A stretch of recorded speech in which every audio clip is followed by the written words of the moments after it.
আজি দুজন ভিক্ষাৰীৰ কথাৰে আৰম্ভ কৰিব লৈছোঁ কথা গল্প। মোল্লা, তই আজি কিমান পালি? লালা, তই কিমান পালি? হিচাপ কৰা নাই। খুচুৰা পইচা অলপ পাইছোঁ। আৰু তই মোল্লা? একেই।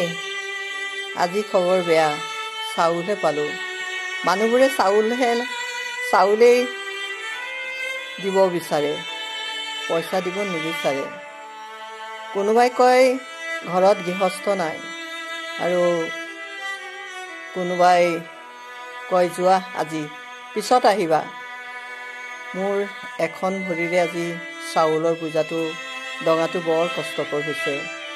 আচলতে আমাৰ মাজৰ বজাৰখন কিছুমানে বেয়া কৰিলে, বুজিছ। কোনোবা লেঙেৰা, কোনোবা কত যে ভাও ধৰি ভিক্ষা কৰিব যায়। আমাৰ নিচিনা ভিক্ষাৰী অলেখ, সিহঁতবোৰে মিছা কথা কৈ কৈ ভিক্ষা কৰে। কত দুৱাৰে দুৱাৰে আমি গালি খাওঁ, মনেৰে দুজন মানেহে দিয়ে।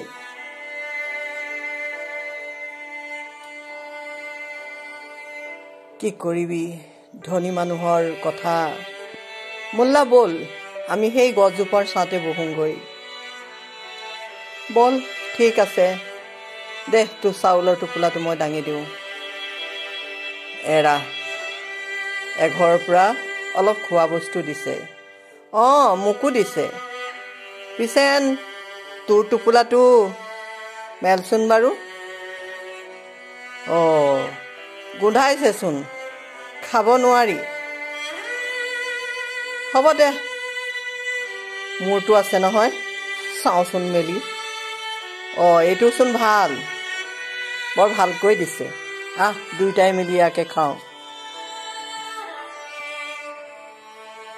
আমি ধনী হোৱাৰ সপোন দেখিব নোৱাৰো, বুজিছ। কিছুমান মানুহৰ হাতত নগদ ধন নথকাৰ বাবে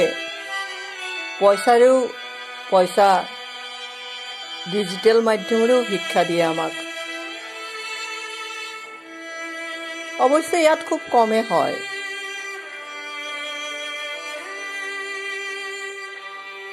আজিলৈকে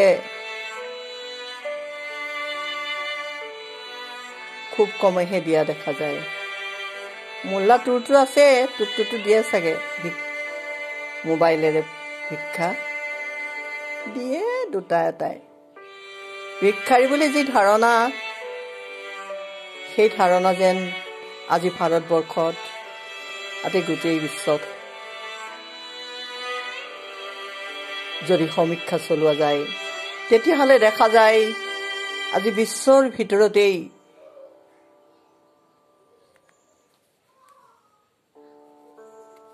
ভিতৰতেই ধনী ভিক্ষাৰী বুলি আমি যদি কওঁ, প্ৰথমে ক'ব লাগিব ভাৰত জৈনৰ কথা। যি ভাৰত জৈনে ৭৫,০০০ টকা মাহে উপাৰ্জন কৰে। তেওঁ স্কুলত ল'ৰা ছোৱালীক পঢ়াইছে, আৰু সেইদৰে তাৰ পিছত আহে লক্ষ্মীৰ কথা। লক্ষ্মীও সেইদৰে ৩০,০০০ মান পায়, কলকাতাৰ লক্ষ্মীয়ে। গীতাও পায়, মুম্বাইৰ গীতা।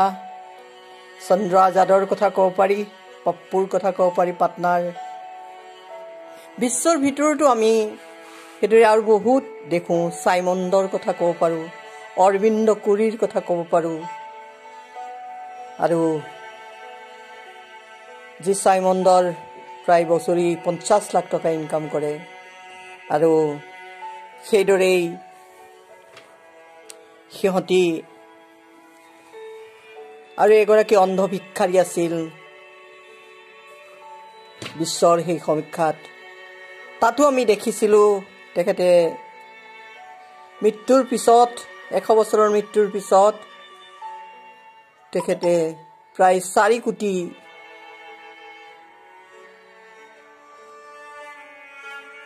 ভাৰতীয় মূল্যত প্ৰায় 4 কোটি মূল্যৰ ভাৰতীয় মূল্যত অলংকাৰ আৰু 68 মূল্য কোটি টকা এৰি থৈ গৈছে আৰু সেয়া তেওঁ কোনোবা এজন ভিক্ষাৰীৰ নামত দি থৈ গৈছে বুলি জনা যায়। সেইদৰে চাইমণ্ডৰ প্ৰতি বছৰে 50 লাখ টকা, অৰবিন্দ কোৱৰকুৰিৰ কথা ক'ব পাৰি আৰু এনেদৰে আমি কুৰি থমছনৰ কথা ক'ব পাৰোঁ। হুইলচেয়াৰত বহি বহি ভিক্ষা কৰে, কিন্তু বহুতে তেখেতৰ এই অসুস্থতা নাটক বুলি ক'ব বিচাৰে। অৰবিন্দ কুৰিয়েও প্ৰথমতে হকাৰৰ কাম কৰিছিল, পিছলৈ তেওঁ ভিক্ষা কৰিবলৈ লয় আৰু শেষত কিছু পইচা তেখেতে ভিক্ষাৰ কিছু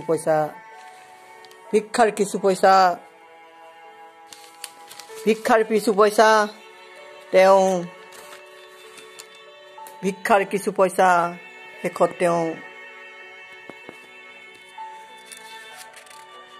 সৰ্বসাধাৰণ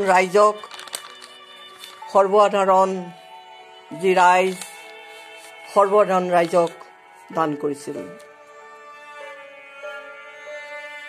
অনাথ আশ্ৰমত তেখেতে দিছিল। তেওঁৰ নাম আছিল কুৰি থমছন আৰু